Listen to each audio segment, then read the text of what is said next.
Coming up on this edition of Sbu TV, picketing at the entrances to St. Bonaventure University, and learn about a trend at local food pantries indicating hard economic times.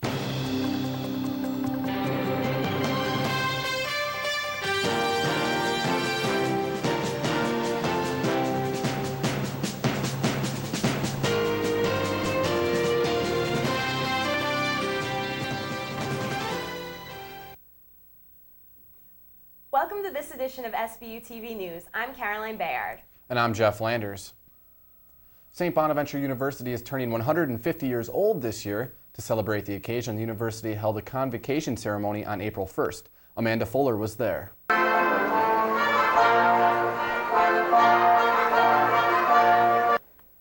It's St. Bonaventure University's 150th birthday. Students, faculty, and guests gathered at the Riley Center to kick off the celebration. The ceremony began by taking a look back on the university's past. Convocation speaker Sister Margaret Geider gave words of wisdom for St. Bonaventure's future. We need a 360-degree perspective on the external world that surrounds us. However, the university wasn't receiving the only honor. Descendants of founders Nicholas and Mary Devereaux and of the Franciscan friar Pamphilo de Magliano were presented with paintings of the university. Also, the graduating class of 2008, the 150th class to graduate from St. Bonaventure, received special commemorative medallions, such as this one, to wear at commencement in May. And it was nice to hear about the rich history of the university. And I thought they did a great job of having us all come out together, and I felt the bond of class of 2008 for the first time, and it was great. For Sbu TV, I'm Amanda Fuller. The next event for the 150th celebration will take place in June with a meeting of the Holy Name Province of the Franciscan Friars. Several weeks ago, Sbu TV reported about a contract dispute with the Dresser Corporation, which operates plants in Olean, Wellsville, and Painted Post. The dispute has been going on since August. This week, IUE Local 313, representing 415 workers in Painted Post, held a protest rally in front of St. Bonaventure. Not the scene you would expect on the day of St. Bonaventure's 150th anniversary celebration. The university's Board of Trustees met on the same day. Vincent Volpe is a member of the board and is also the CEO of Dresser. The main reason we're here is we don't feel that his values represent the values that are presented here at St. Bonaventure. Although they're picketing on the day of the 150th anniversary celebration, the union is not trying to rain on the university's parade. This isn't against St. Bonaventure whatsoever. We kind of want people to know what we're dealing with when it comes to Mr. Volpe. John Baglione is president of United Steelworkers of America Local 4601, representing 500 workers in Olean. They sealed the deal on a contract with Dresser the previous day. We're still here today because we still support Painted Post. According to Baglione, Volpe is aiming for consistency within the company. If you have a family of 4 kids, you don't treat 2 and spoil them and ignore 2 and lock them up in the cellar. But some feel like Volpe is doing this to Painted Post workers. We still have about 50 employees that have not been called back yet. And like I said, 90% of them are 50 years of age or have over 30 years of service with the company. Hoteling is part of that group. 33 years at Dresser, I don't have a job. That's upsetting. That's my life we're talking about.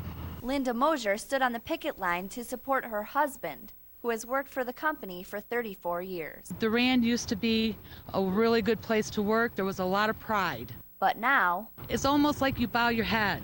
You know, you go in, you do your job, you don't say nothing, and you leave. And yes, your job should be serious, but you should want to go to your job. For Sbu TV, I'm Claire Glatz. Volpe did not attend the Board of Trustees meeting on the day of the protest. The cost of living is going up, and it's pressuring more and more people to seek aid so they can get enough food to eat. Kaitlin Sawyer reports.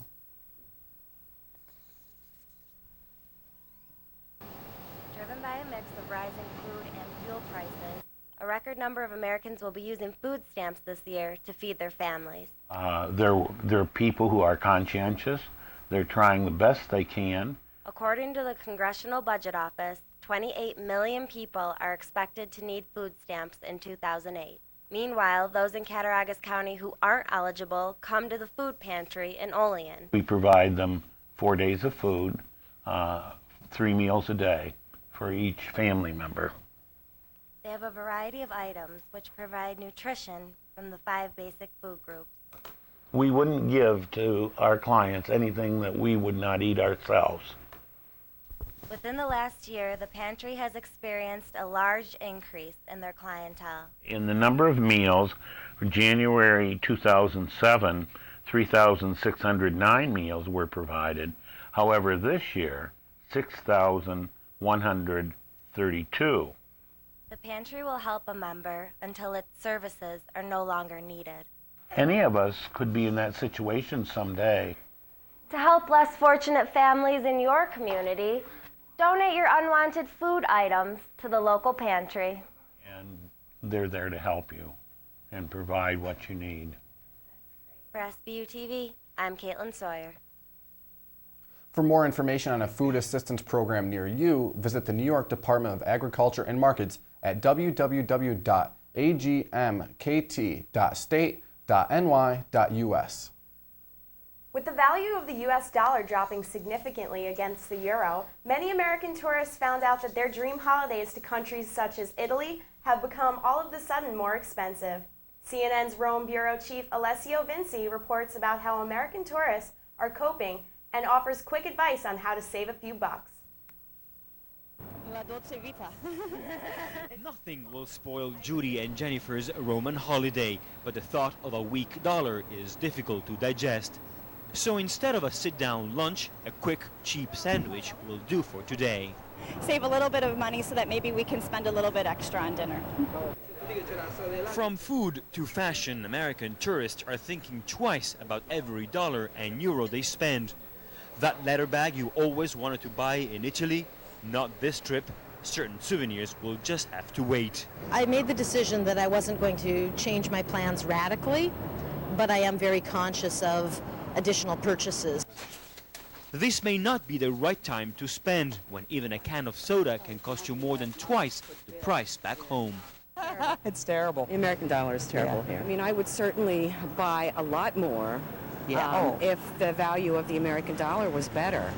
Definitely buy more.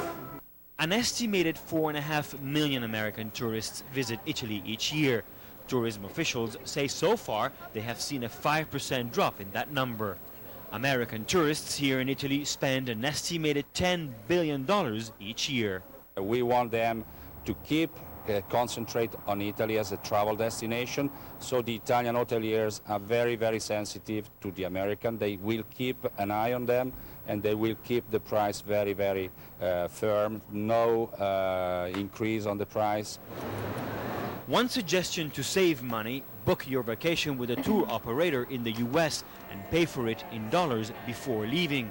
And if Rome is on your itinerary, here is another suggestion. Traditionally, if you want to return to Rome, you must throw a coin into the Trevi fountain. But with the current economic crisis, you want to be careful about how much you toss. For example, this €2 coin is the equivalent of more than $3 US. So, if you do want to come back, keep a quarter handy and start saving now. Alessio Vinci, CNN, Rome. Coming up next on SBU TV, find out what the Red Cross was doing at the Olean Mall. Mr. Murphy, Ed McMahon, we're starting up the neighborhood watch in this area, and here's all... Stevie, get down here, please. No, it's just 5, 6, 7, 8. That's really cute. Help play a part in the safety of your community. To find out how you can start or join a neighborhood watch, log on to usaonwatch.org. Chances are you know someone who has battled cancer, but have you done anything to help fight this awful disease? I spoke to some Relay for Life volunteers who believe cancer can be eliminated one step at a time. More than 3 million Americans participate in Relay for Life events nationwide. On March 28th, 17 teams of cancer supporters and survivors of all ages gathered in the Riley Center for the third event at St. Bonaventure University. Relay for Life is an opportunity for people around the community to get together to celebrate the cancer survivors that they know, remember the people who have passed, and to fight back against the disease. I think it's important to do events like this because it helps raise money for something that's a serious problem. Over the last 2 years, Relay for Life at St. Bonaventure has raised over $25,000. And since all the money raised goes to American Cancer Society research and programs, every dollar donated helps fight this disease, which kills nearly 1,500 Americans every day. We raised about like $300, so not that much, but just the support systems that this money goes to is really important and beneficial. I'm here with Adrian, who's a cancer survivor, with a message for everyone who doesn't participate in Relay for Life. I think you should participate in Relay for Life so that way you can donate money to people who have all this cancer and are really sick. Each relay participant walks for his or her own reason. It's a really great cause, and I know a lot of people who have cancer. You get to have food, you get to have fun, you get to walk around. You should try and come out sometime. But they all share in one vision for the future. Our hope that those lost to cancer will not be forgotten, that those battling cancer will be supported, and that one day cancer will be eliminated. For SBU TV, I'm Caroline Bayard. To learn more about relay events in your area, visit relayforlife.org. More than 30 St. Bonaventure students volunteered at an event last week dedicated to emergency disaster preparedness called Storm the Mall.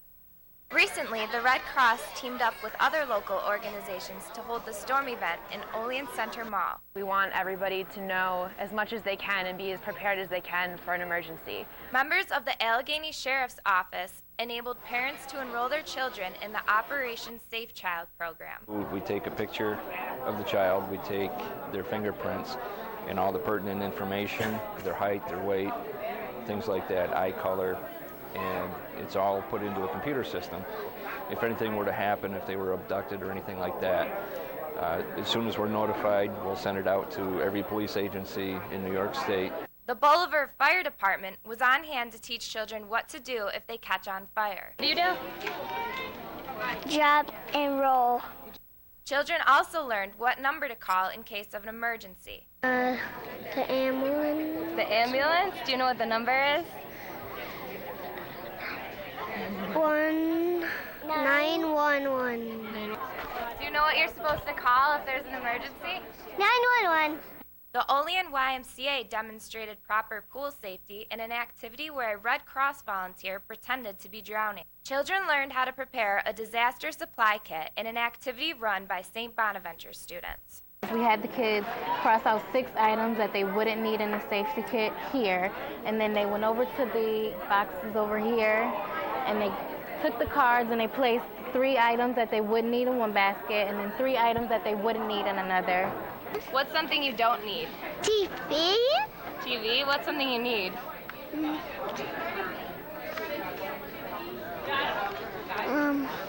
After watching kids learn about disaster supply kits, I decided to see if I knew what a proper kit includes. First aid kit I would bring, and the powered radio, blankets, change of clothes, a blow dryer.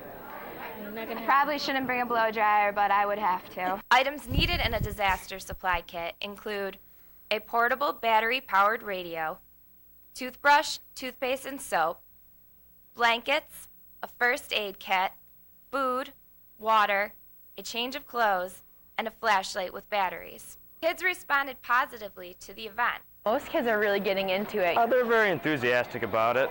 They're all happy to be here, and they get prizes at the end, so it gives them a little extra incentive. Popular prizes included balloons and tattoos. For SBU TV, I'm Jean Taylor. Storm the Mall originated in Buffalo. More than 200 people attended the event held in Olean. The SPCA in Cattaraugus County has qualified as a finalist in a contest for a $1 million makeover. The SPCA here finished 15th in a Zoo2.com shelter makeover contest. A representative from Zoo2 will visit the top 20 finalists to determine the shelter most deserving of the makeover. Supporters of the Cattaraugus County's SPCA gained points by logging on to the Zoo2 website. 974 shelters across the country participated. SPCA in Cattaraugus County doesn't get the $1 million makeover, as a finalist, it would qualify for $5,000 in renovations. The nation's independent truckers are planning to park their rigs to protest the sky-high cost of diesel fuel. Truckers can pay up to $1,000 for a fill-up. There are some 500,000 independent truckers nationwide. CNN's Ed Lavandera has the story about a possible strike from a truck stop in Dallas. Word of an independent trucker shutdown is rumbling across the country's highways. I can turn the key off, we're done. Just to show some solidarity. There are about 500,000 independent drivers nationwide, but it's hard to say how many drivers will actually join in this loosely organized shutdown and turn off their engines for a whole week. We shut down for 5 days, 6 days. We're making a statement that we are not going to put up with prices like that unless our pay starts to increase. Filling the gas tanks of a big rig can cost as much as $1,000, about $300 more than it cost last year. That's having a devastating impact on the independent drivers like Ted Gennick. Most drivers aren't reimbursed for their rising fuel bills, so they eat the extra cost. Is it harder for the independent guys to kind of stay afloat? It is, because we don't have the purchasing power, so we're not able to get the discounts that the large carriers get from both fuel resellers, maintenance and repairs, tires. We're paying premium dollar for those. And at gas stations where the average price for a gallon of diesel fuel has passed $4, the owner of this popular trucker pit stop in Dallas says he's seen grown men brought to tears. We're in for hard times in the next few months. It's now affecting people and changing their lives and their lifestyles, and we'll see it over the next few months. Who can lose the most pounds in one semester? At St. Bonaventure, 85 dieters also used exercise to try and become the biggest loser on campus. Michael Postles took a closer look. St. Bonaventure has taken NBC's TV show and made it a reality. Started about a week after the semester began, the spring semester here, and we wanted to focus on healthy living, wellness type stuff, and it was a good time with the TV show being on. But not everyone can participate. Yeah, everybody had to have a body mass index that was over 25, which is at the overweight, mark. They are making it worth the effort to weigh in. The one rule that we did put in play is that if you weigh in every Wednesday, then you'll be entered in a raffle at the end of the year for an iPod Shuffle. Those that qualified then may not qualify today. Great, and I've lost like 15 pounds, so I set a goal of like 20 to 30 pounds, but it doesn't look like I'm going to be able to reach that, but I'm still satisfied with where I am right now. The final weigh-in will be on the last day of classes, and the team that lost the most weight will have their choice of prizes. For Sbu TV, I'm Michael Postles. Unfortunately for those who like to get help when they're trying to lose weight, there are no plans to run the competition again next year. Coming up next, we'll talk with the captains of Olean High School's championship basketball team, and we'll find out if the Sabres still have a chance to play in the postseason. Plastic ones last longer.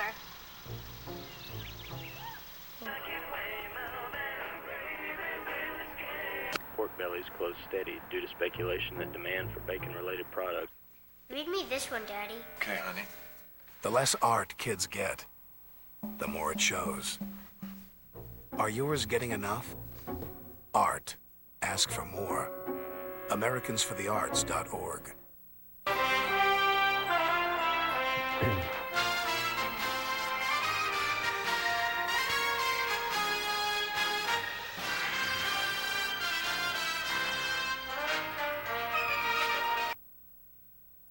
Welcome back to SBU TV. Gene Taylor joins us with sports. Thanks, Jeff. Outside of Olean, not many people thought the high school's boys basketball team could win this year's Class B state championship, but the team proved its critics wrong and won the first title in school history. Chelsea Eggleston has the story. The buzz around Western New York early this year was that the Olean Huskies wouldn't make it back to Glens Falls this season to play for the state championship. One high school coach from Rochester even publicly said there was no way the team would go beyond the Far West Regional. We kind of knew coming into the games that no one thought we were going to win, but we try not to listen to any of that stuff. And on March 15th, the Huskies defeated defending champion Malvern to win the state title. I'll just remember it as one of the best sports times in my life. Moore said his classmates are just excited about the team's win and have been showing the players their appreciation. For a while, we were treated as kings in the school, but it's still kind of that way. We're getting recognized a lot. The community is excited too. About 300 cheering fans line the streets of downtown Olean when the team returned from Glens Falls with a police escort, and local elementary schools hosted rallies for the players. They all talk and whisper to each other about how tall we are, so that's always funny. Both boys said they're proud of what their team accomplished this season. There's no one else in Olean history that can say they got a state's medal, so first and hopefully not the last, but first for a while. For SBU TV, I'm Chelsea Eggleston. St. Bonaventure fans might see Hausnick dressed in brown and white next season. He's fielding offers to play for the Bonnies, Bucknell, Lemoyne, and the University of Rochester. 2 years ago, St. Bonaventure upgraded its baseball facilities to what is now known as Fred Handler Park at McGraw-Jennings Field. What does the upgrade mean for other sports on campus? Jeff Landers found out. Before the upgrades to McGraw-Jennings Field, unplayable field conditions plagued the baseball team's home games early in the season. But according to Steve Campbell, Associate Athletic Director for Internal Operations, other colleges and high schools are paying the athletic department to play early season games at Fred Handler Park. Right now it varies from high schools to colleges, but it's $200 or $300 depending on whether or not it's a doubleheader or a single game. The University at Buffalo baseball team has played at Fred Handler Park 3 times, hosting both Northern Illinois and Central Michigan in the Mid-American Conference. Campbell says the money earned from hosting other schools' athletic events goes into a facilities account, which helps maintain and upgrade other venues. But with baseball making money on its new field, logic might say the university needs to upgrade the lacrosse and soccer field, which is natural grass. Oh, without question, the lacrosse and soccer field is next on the radar screen, and we're obviously, we're in that search process right now for a lead donor, a lead gift to kind of earmark and to get that project started. It's been tough for a couple of years. We've lost some soccer games, as you know. A few years ago, we took the final 2 weekends of the season for men's soccer or women's soccer to an area high school, and it's not fair to the students, and it's not fair to the coaches and parents and spectators. So. For SBU TV, I'm Jeff Landers. Campbell also said he thought it would be a good idea to upgrade the softball field at the same time as the lacrosse field.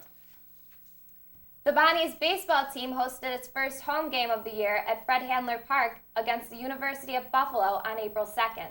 The Bonnies entered the doubleheader on a 4-game losing streak. In the top of the second inning, Buffalo's Nick Walzak doubles to the left. 2 batters later, the Bulls have runners on first and second, but Eric Flynn strikes out looking.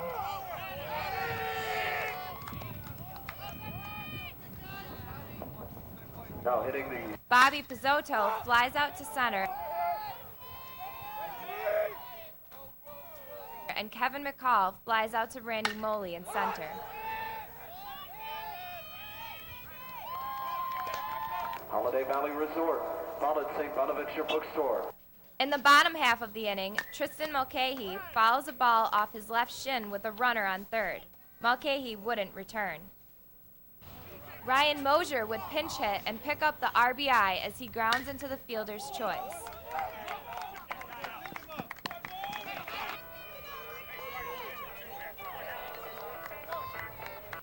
In the top of the third, Buffalo's Rob Mancini doubles to the left, moving Brian Rendazzo to the third base. But the next batter, Jake Rosenbeck, lines the ball back to pitcher Ryan Hardner, who throws it to third for double play.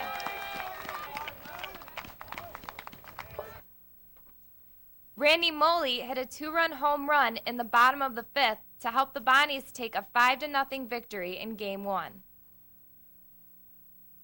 In Game 2, the Bonnies scored 3 runs in the bottom of the 5th to take a 3-1 victory on 6 hits and no errors. St. Bonaventure moves to 10-9 on the season. The Bonnies host Dayton in a 3-game matchup beginning on Friday, April 4th at 2 p.m. After a shootout win in Toronto kept their slim playoff hopes alive, the Buffalo Sabres visited Montreal to face the Canadiens. Buffalo needed a win against the Northeast Division champions to have any chance at a postseason berth. The Canadiens took control in the first period with the help of their #1 ranked power play unit. Christopher Higgins deflected this Mark Streit shot past Sabres goalie Ryan Miller with the man advantage to give Montreal the lead. Then just 40 seconds later, Ryan Smolinski ripped his 7th goal of the season into the back of the net for a 2-0 Canadiens lead. In the second period, Miller stopped Smolinski's shot, but Henrik Tallinder's clearing attempt went right back to Smolinski, who struck again to make the score 3-0. With less than 9 minutes left in the third and needing a goal, Sabres head coach Lindy Ruff pulled Miller from the net to give Buffalo a 5-on-3 advantage. The move paid immediate dividends as a Les Kotelik blasted home the power play goal to cut the Canadiens' lead to 2. However, Buffalo would come up short, falling by a final of 3-1. After winning the President's Trophy last season, the Sabres will finish in 10th place in the Eastern Conference standings. Buffalo concludes the regular season April 5th in Boston. That's all for sports. That's all for this edition of SBU TV. I'm Jeff Landers. And I'm Caroline Bayard. For Jean Taylor and all of us here at SBU TV, have a great week. Traditionally, our students offer you an April Fool's story at this time of year, but as instructors, Paul Wieland and I are determined there will be no more fooling around. That's why we've taken over the newscast. That's because our newscast is serious business. Mary Beth Garvin and I watch our names on the screen at the end of every newscast and have come to the conclusion that no one in our viewing audience knows who we are. So we decided to show our students how a serious story should be treated in a serious manner. The men's clothing industry has been in a rut for nearly a century. It's traditionally shirts on tops, pants on bottom. Now there's a new approach. Mary Beth reports with footage from CNN. The fashion world in southern Florida is a bit different these days thanks to one brave soul. There's a new couture, and it's spreading to the world of coffee and donuts. They say this is when things get a little strange. According to police, the customer then looked down.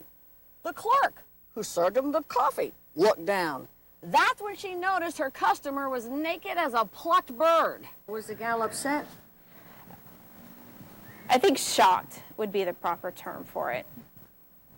I know I would be. Apparently, she hasn't been to any fashion shows on New York runways. Nearly naked is in. The bottomless look is what's new. I don't do, I wait till I get back down the house to do stuff like that.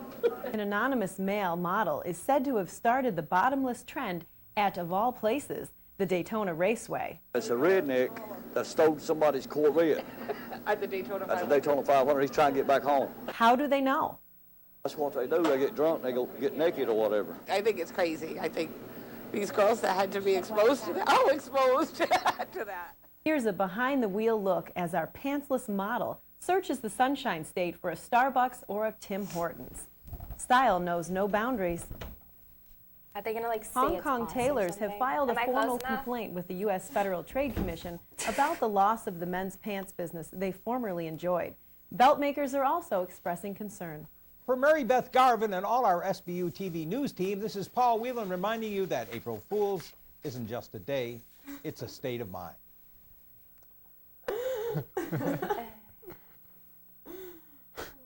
That's hysterical. Paul's going to hear it.